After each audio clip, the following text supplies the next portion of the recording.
Dans cette vidéo, nous allons calculer des images et des antécédents de nombres par une fonction linéaire. Donc, on va rappeler rapidement déjà le schéma sur les fonctions.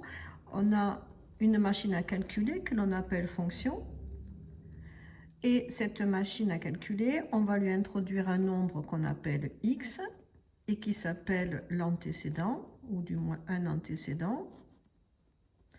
Et cette fonction, en fait, c'est une machine à faire des calculs. Elle va faire des calculs et il va sortir un autre nombre que l'on écrit, que l'on note f de x, que l'on appelle l'image du nombre de départ x. Ici, nous travaillons sur des fonctions particulières, ce sont les fonctions linéaires. Donc, une fonction linéaire est une fonction qui ne fait qu'une multiplication. Ce qui veut dire que si vous avez l'expression algébrique d'une fonction linéaire, ça va être la forme ax.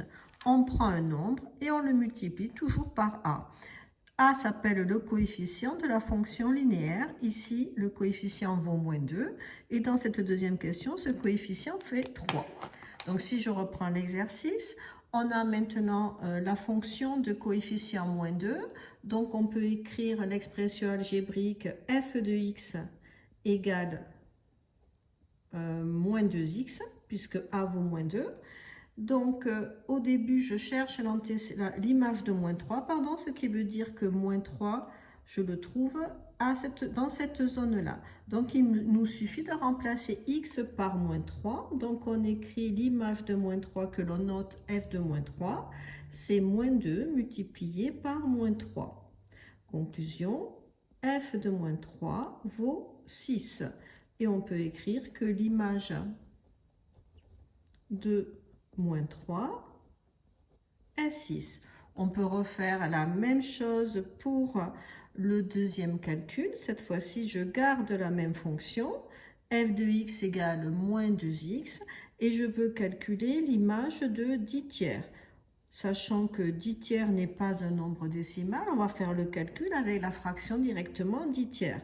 Ce qui vous donne moins 2 fois 10 tiers.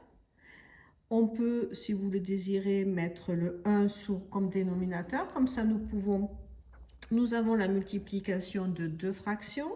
Pour multiplier deux fractions, on multiplie les numérateurs. 2 fois 10, ça fait 20. Puis les dénominateurs entre eux. 1 fois 3, ça fait 3. Et j'affecte le signe moins. Donc, l'image de 10 tiers est moins 20 tiers.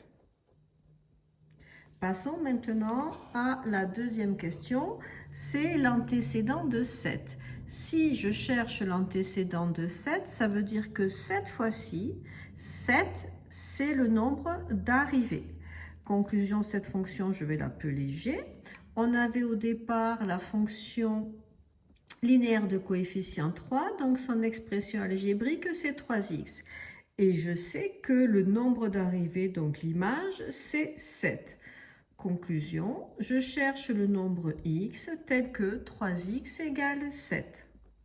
Donc, on va résoudre cette équation. Pour résoudre cette équation, nous avons 3x et nous voulons x. Nous allons donc diviser par 3 de chaque côté, ce qui fait ici x égale 7 tiers.